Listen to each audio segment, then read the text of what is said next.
ದೇವನಹಳ್ಳಿಯಲ್ಲಿ ನಿಲ್ಲದ ಕೇರಳ ವಿದ್ಯಾರ್ಥಿಗಳ ಉಪಟಳ. ಕಾಲೇಜಿನಲ್ಲಿ ಕಿತ್ತಾಟ, ಗ್ಯಾಂಗ್ ಸಮೇತ ಮನೆ ಬಳಿ ರಂಪಾಟ. ರಾತ್ರಿ ಗ್ಯಾಂಗ್ ಸಮೇತ ಬಂದು ಮತ್ತೊಂದು ಗ್ಯಾಂಗ್ಗೆ ವಾರ್ನಿಂಗ್ ಅನ್ನ ಮಾಡಿರುವಂಥದ್ದು. ದೇವನಹಳ್ಳಿ ಪಟ್ಟಣದ ಬಡಾವಣೆಯಲ್ಲಿ ವಿದ್ಯಾರ್ಥಿಗಳ ಪುಂಡಾಟ ಜಾಸ್ತಿ ಆಗ್ತಾನೇ ಇದೆ. ರೌಡಿಗಳಂತೆ ವರ್ತನೆ ಮಾಡ್ತಾ ಇದ್ದಾರೆ ವಿದ್ಯಾರ್ಥಿಗಳನ್ನ ಕಂಡು ಸ್ಥಳೀಯರಿಗೆ ಆತಂಕವಾಗಿ ಹೋಗಿದೆ. ಇವರು ವಿದ್ಯಾರ್ಥಿಗಳ ರೌಡಿಗಳ ಅವರಿಗೇ ಪ್ರಶ್ನೆ ಮೂಡುವಂತೆ ಆಗಿದೆ.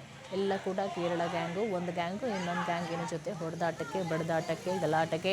ಅವನು ಹಿಂಗಂದ, ಇವನಿಗೆ ಹಂಗಂದ, ನನ್ನ ಫ್ರೆಂಡ್ ಹಿಂಗಂದ, ಏನಿರುತ್ತೋ ಗೊತ್ತಿಲ್ಲ, ಅಥವಾ ಕುಡ್ಕೊಂಡಿರ್ತಾರ, ಏನು ಮಾಡಿರ್ತಾರೆ ಗೊತ್ತಿಲ್ಲ.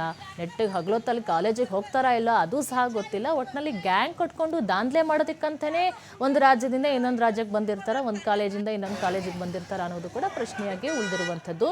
ಮಿನಿ ಬಾರ್ನಂತಿರುವಂಥ ವಿದ್ಯಾರ್ಥಿಗಳು ಒಟ್ಟಿನಲ್ಲಿ ವಾಸವಿರುವಂತಹ ಮನೆಯಲ್ಲಿ ಬಂದು ಆ ಮನೆಗೆ ಬಂದುಬಿಟ್ಟು ಗಲಾಟೆಯನ್ನು ಮಾಡಿರುವಂಥದ್ದು. ದೇವನಹಳ್ಳಿ ಪೊಲೀಸ್ ಠಾಣಾ ವ್ಯಾಪ್ತಿಯಲ್ಲಿ ಘಟನೆ ನಡೆದಿರುವಂಥದ್ದು. ರಾತ್ರಿ ಒಂದು ಗ್ಯಾಂಗ್ ಸಮೇತ ಬಂದು ಮತ್ತೊಂದು ಗ್ಯಾಂಗ್ಗೆ ವಾರ್ನಿಂಗನ್ನು ಕೊಟ್ಟಿರುವಂಥದ್ದು. ಈಗಲೇ ಅವರಿಗೆ ಕಾಲೇಜ್ ವಿದ್ಯಾರ್ಥಿಗಳು ಇನ್ನೂ ಸಹ ಈಗಲೇ ಒಂದು ಗ್ಯಾಂಗು ಇನ್ನೊಂದು ಗ್ಯಾಂಗು, ನಾನು ಸೀನಿಯರು, ನೀನು ಜೂನಿಯರು, ನಾನು ಹೇಳ್ದಂಗೆ ಕೇಳಬೇಕು, ನೀನು ಯಾಕೆ ಹಂಗೆ ಮಾತಾಡಿದೆ, ನನ್ನ ಫ್ರೆಂಡು ಗರ್ಲ್ ಫ್ರೆಂಡು, ಏನು ಸಮಾಚಾರ ಅಂಥೇಳಿ ಗೊತ್ತಿಲ್ಲ. ಒಟ್ಟಿನಲ್ಲಿ ಪುಂಡಾಟಿಕೆಯನ್ನು ಮೆಡೆದಿರುವಂಥದ್ದು. ಒಟ್ಟಿನಲ್ಲಿ ಸ್ಥಳೀಯರಂತೂ ಭಯಭೀತರಾಗಿ ಹೋಗಿದ್ದಾರೆ. ಯಾಕೆ ವಿದ್ಯಾರ್ಥಿಗಳು ಈ ರೀತಿಯಾಗಿ ಮಾಡ್ತಾ ಇದ್ದಾರೆ? ಶಿಸ್ತಾಗಿ ಅಪ್ಪ ಅಮ್ಮ ಅದು ಕಷ್ಟಪಟ್ಟು ದುಡಿದು ಸಾಲನೋ ಮಾಡಿ ಓದಕ್ಕಂತೇಳಿ ಕಳಿಸಿರ್ತಾರೆ, ಆದರೆ ಇಂಥ ಹುಚ್ಚಾಟವನ್ನು ಮರಿತಾ ಇದ್ದಾರೆ ಅಂಥೇಳಿ ಎಲ್ಲೋ ಒಂದು ಕಡೆ ಅಲ್ಲಿನ ಸ್ಥಳೀಯರೇ ಕಂಗೆಟ್ಟು ಹೋಗಿರುವಂಥದ್ದು ಸಹ ನೀವು ನೋಡ್ತಾ ಇರ್ಬೋದು. ಪೊಲೀಸರು ಸಹ ಬಂದು ಏನು ಗಲಾಟೆ, ಏನು ಕತೆ ಅಂಥೇಳಿ ಪರಿಶೀಲನೆ ಸಹ ನಡೆಸ್ತಾ ಇದ್ದಾರೆ.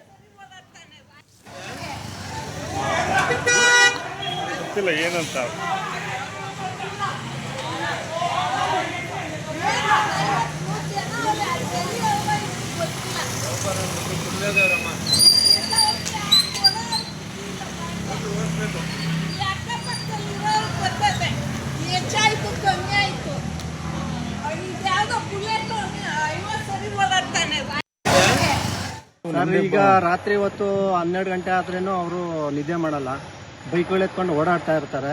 ನೈಟ್ ಎಲ್ಲ ಸೌಂಡ್ ಮಾಡ್ತಾ ಇರ್ತಾರೆ, ಅಕ್ಕಪಕ್ಕ ನಿದ್ದೆ ಬರಲ್ಲ. ಮಕ್ಕಳು ಮರಿಯೆಲ್ಲ ಎದ್ದಿದ್ದವರೆಲ್ಲ ಎಚ್ಚರಿಕೆ ಆಗ್ಬಿಡ್ತಾರೆ. ಮತ್ತು ನಾವು ಮಲಗಿದ್ರೂ ನಮಗೆ ಎಚ್ಚರಿಕೆ ಆಗುತ್ತೆ. ನಿದ್ದೆ ಮಾಡೋದಕ್ಕೂ ಸಹ ತುಂಬ ತೊಂದರೆ ಆಗುತ್ತೆ. ಆಮೇಲೆ ಅವರು ಟೈಮುಗಳಿಗೆ ಏನಿಲ್ಲ ಸರ್, ಹೋಗ್ತಾ ಇರ್ತಾರೆ, ಬರ್ತಾ ಇರ್ತಾರೆ, ರಾತ್ರಿ ಎಲ್ಲ ಓಡಾಡ್ತಾ ಇರ್ತಾರೆ. ಏನಿದು ಯುವಕರ ಪುಂಡಾಟಿಕೆನ ರಾತ್ರಿ ಹೊತ್ತು ಅಂತ ಅಂದರೆ ಸರ್, ಅವರು ಬರೋದು ಯಾರು ಬರ್ತಾರೆ ಯಾರು ಹೋಗ್ತಾರೆ ಅನ್ನೋದು ಗೊತ್ತಾಗಲ್ಲ. ಬರ್ತಾ ಇರ್ತಾರೆ, ಹೋಗ್ತಾ ಇರ್ತಾರೆ. ಅವರು ಬಿಟ್ಟು ಅಂದರೆ ಅವರು ಆಕ್ಚುಲಿ ಮೊನ್ನೆ ಹೋಳಿ ಹಬ್ಬದ ದಿವಸ ಎಲ್ಲ ಒಂದು ಇಲ್ಲಿ ಬಿಲ್ಡಿಂಗ್ ಹಿಂದೆ ಒಂದು ಮಲಯಾಳಿ ಹುಡುಗರಿದ್ದಾರೆ. ಅವ್ರನ್ನ ಆಕಾಶ್ ಹಾಸ್ಪಿಟ್ಲು ನರ್ಸಿಂಗ್ ಅವರೇನೋ ಅಂತ ಅನ್ಸುತ್ತೆ. ಅವರು ಯಾವಾಗಲೂ ಒಂದು 6-7 ತಿಂಗಳು 8 ತಿಂಗಳಿಂದ ಅವರು ರಾತ್ರಿ ಎಲ್ಲ ಬರ್ತಾರೆ.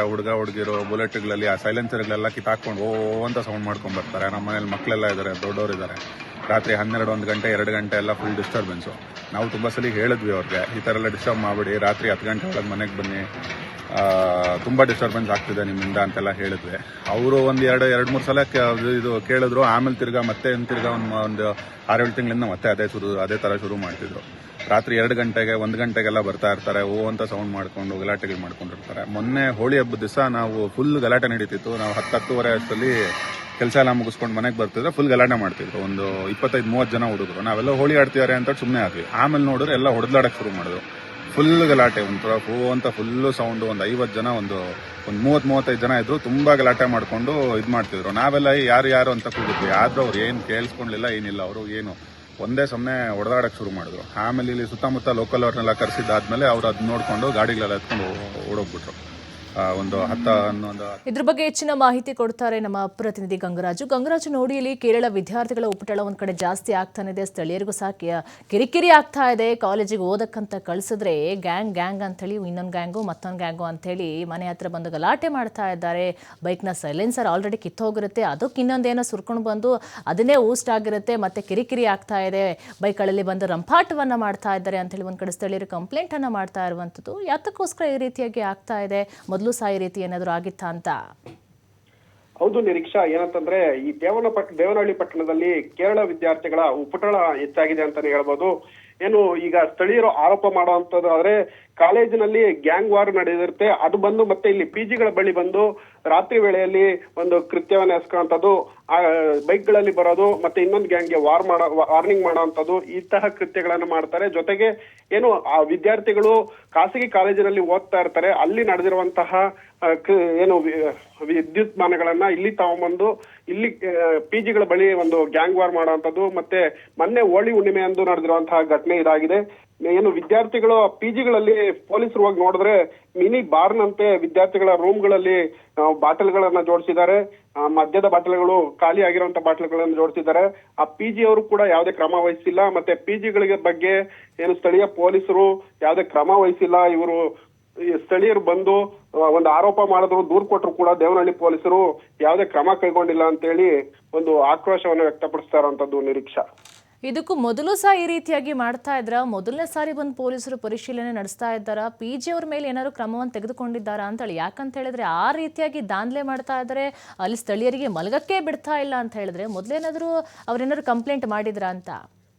ಹೌದು ನಿರೀಕ್ಷಾ, ಈ ಹಿಂದೆ ಒಂದ್ಸರಿ ದೂರನ ಕೊಟ್ಟಿದೀವಿ. ಮತ್ತೆ 112 ಪೊಲೀಸರು ಕೂಡ ನಾವು ಕರೆ ಮಾಡಿದ್ದೀವಿ. ಆದ್ರೆ ಪೊಲೀಸರು ಬರ್ತಾರೆ, ವಾರ್ನಿಂಗ್ ಮಾಡ್ತಾರೆ, ಹೋಗ್ತಾರೆ. ಆ ಪಿಜಿಗಳ ಮಾಲೀಕರ ವಿರುದ್ಧ ಆಗ್ಲಿ, ಸ್ಥಳೀಯರ ಏನು ಬಿಲ್ಡಿಂಗ್ ಓನರ್ಸ್ ಇರ್ತಾರೆ ಅವ್ರ ಬಗ್ಗೆ ಕ್ರಮ ವಹಿಸೋದಾಗ್ಲಿ, ಆಮೇಲೆ ಆ ಕಾಲೇಜಿನ ವಿದ್ಯಾರ್ಥಿಗಳಿಗೆ ಹೋಗಿ ವಾರ್ನಿಂಗ್ ಮಾಡೋದಾಗ್ಲಿ ಯಾವ್ದು ಕೂಡ ಮಾಡಿಲ್ಲ ಅಂತ ಹೇಳಿ ಸ್ಥಳೀಯರು ಆರೋಪ ಮಾಡ್ತಾ ಇರೋಂಥದ್ದು. ಇದೇ ಮೊದಲ ಬಾರಿ ಏನಲ್ಲ, ಇದು ಈ ಹಿಂದೆ ಕೂಡ ಈ ತರ ಕೃತ್ಯಗಳು ನಡೀತಾ ಇರುತ್ತೆ. ಈ ಹೋಳಿ ಹುಣ್ಣಿಮೆ ಎಂದು ಈ ತರ ಆಗಿದೆ. ಮತ್ತೆ ಬಾರ್ನ್ ಕ್ರಿಯೇಟ್ ಮಾಡ್ಬಿಟ್ಟಿದ್ದಾರೆ, ಒಳಗಡೆ ಬಾಟಲ್ಗಳನ್ನ ಜೋಡಿಸಿ ಪೊಲೀಸರು ಹೋಗಿ ಸ್ಥಳ ಪರಿಶೀಲನೆ ನಡೆಸುವಂತ ಸಂದರ್ಭದಲ್ಲಿ ವಿಜುವಲ್ಸ್ ಅಲ್ಲೂ ಕೂಡ ನೋಡಬಹುದು. ಮಿನಿ ಬಾರ್ ರೀತಿನೇ ಇದೆ, ಆ ರೀತಿ ಆಗಿದೆ ಅಂತೇಳಿ ಒಂದು ಸ್ಥಳೀಯರು ಆರೋಪ ಮಾಡ್ತಾ ಇರೋಂಥದ್ದು. ಇವರಿಗೆ ಯಾವುದೇ ಕ್ರಮಕ್ಕೆ ಮುಂದಾಗಿಲ್ಲ ಪೊಲೀಸರು ಅಂತೇಳಿ ಒಂದು ಆಕ್ರೋಶವನ್ನ ವ್ಯಕ್ತಪಡಿಸ್ತಾ ಇರೋಂಥದ್ದು ನಿರೀಕ್ಷಾ. ಥ್ಯಾಂಕ್ ಯು ಗಂಗರಾಜು, ನಿಮ್ಮೆಲ್ಲ ಮಾಹಿತಿಗಾಗಿ.